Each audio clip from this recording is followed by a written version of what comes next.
Okay, as requested, this is a video of my top 10 tips and tricks for preventing depression or helping to battle depression if you're already in the battle of it. The first thing I want to say is I've had a lot of anxiety about the word depression itself. Am I depressed? Is it just situational depression? Is it clinical depression? What does that mean? And I just want to say that what I have decided is that depression is merely just a prolonged state of not liking where you're at. To me, it means that we are in a patch of life that's just challenging to navigate. And I liken it to this. I have a little blender that mixes up my breakfast smoothies, and most of the time it does fine. Most of the time with what I want it to blend up, it has no trouble at all. But occasionally, I will put something in there, a big block of frozen fruit or something that's very challenging, and it will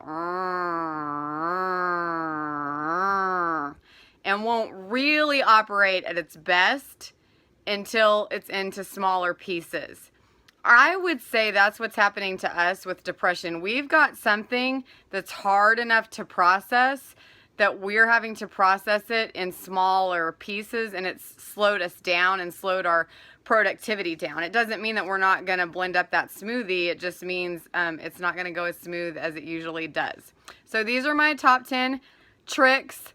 Take them or leave them. They work for me. I'm not professing that there's science behind all of these. These are merely anecdotal things from Carrie Holiday. Number 1. This one is so important. I want you to repeat after me. Pajamas are not my friend. Pajamas are not my friend.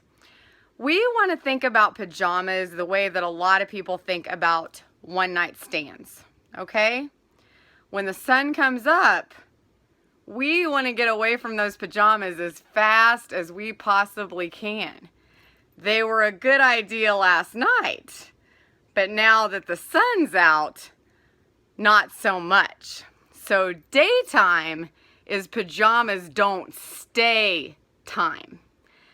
That's number 1, and it's very important. And it leads me to number 2, which is we're going to dress like we're not depressed. Again, we're going to dress like we're not depressed. And that means we're going to be doorman ready. So should the doorbell ring and there be someone there to give us a package or roses, I mean, we are depressed, we are not going to be going, oh no, oh no, oh, I'm in pajamas, oh, I don't have the proper undergarments on, oh, I have been in this for 3 days. We're going to be doorman ready.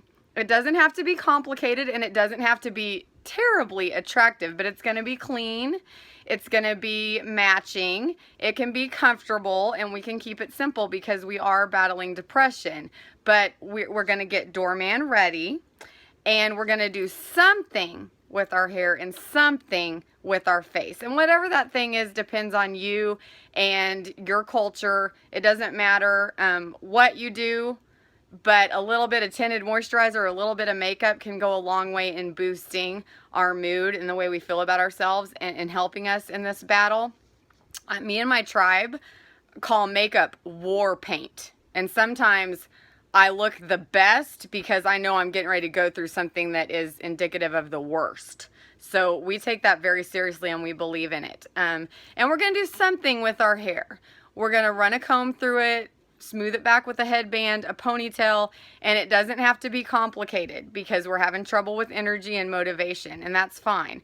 I am growing my hair out. I'm putting it back in a ponytail more because that's easier. I do have nights when I cry myself to sleep, and the next morning it's easier for me to do something simple but still in line with the standards that I have wanted to keep my whole life with hygiene and grooming and that type of thing.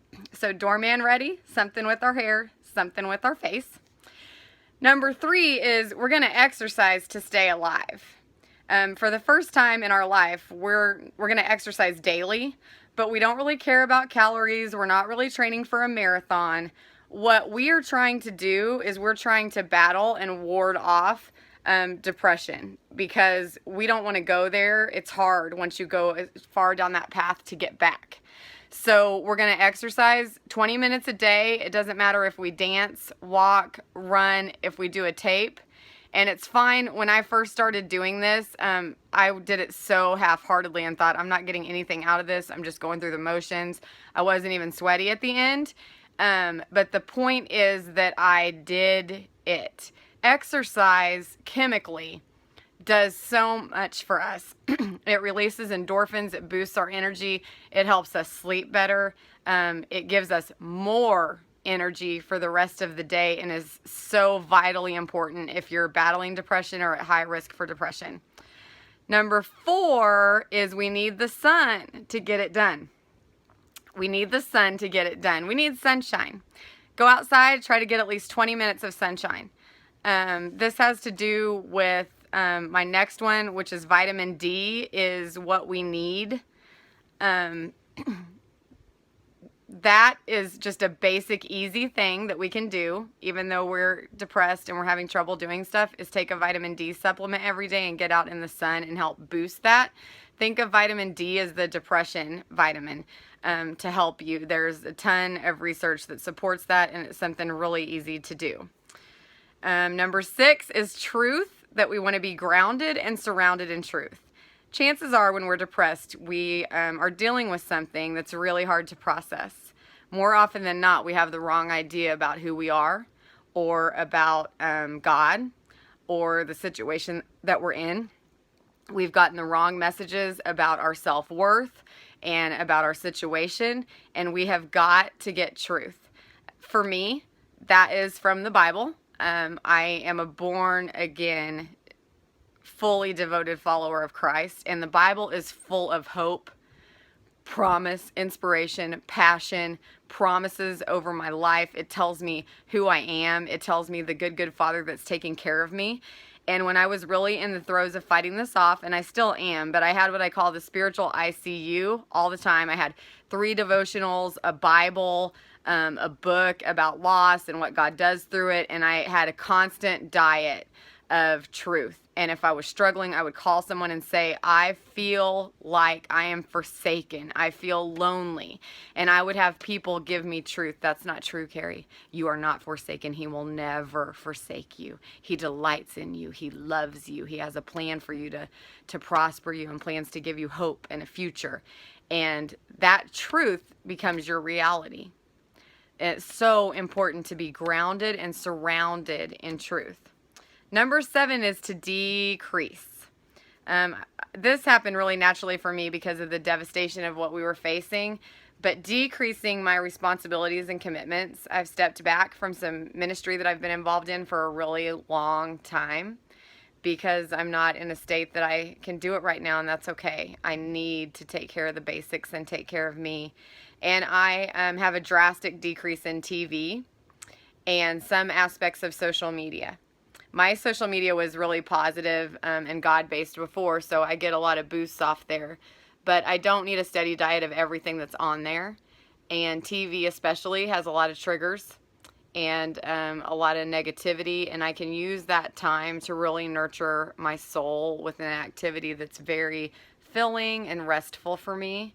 And you may find that you need to do that too. I'm getting my news through another way and selectively so that I'm not just hit with things, images on TV. And I think that's very helpful for me staying in a peaceful, calm state and feeling in control. Number 8 is a fun one. It's physical intimacy. If you are married, I know you're depressed. I do know this. But if you can drum up a bit of physical intimacy with your spouse, wonderful chemical things happen when this happens. Endorphins are released and some chemicals that really make you feel good and connected and loved all happen in that. God has such a blessing in that if you're married. If you are not married, this will actually have the opposite effect and will very negatively affect your self-worth and will cast a darker cloud over the things that you're struggling with.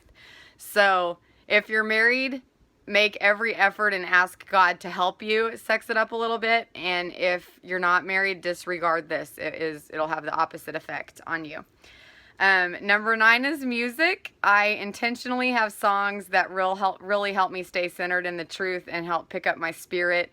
I have discovered some new channels on Pandora that lift me up and help me have a positive outlook, and I surround myself with that as much as I can.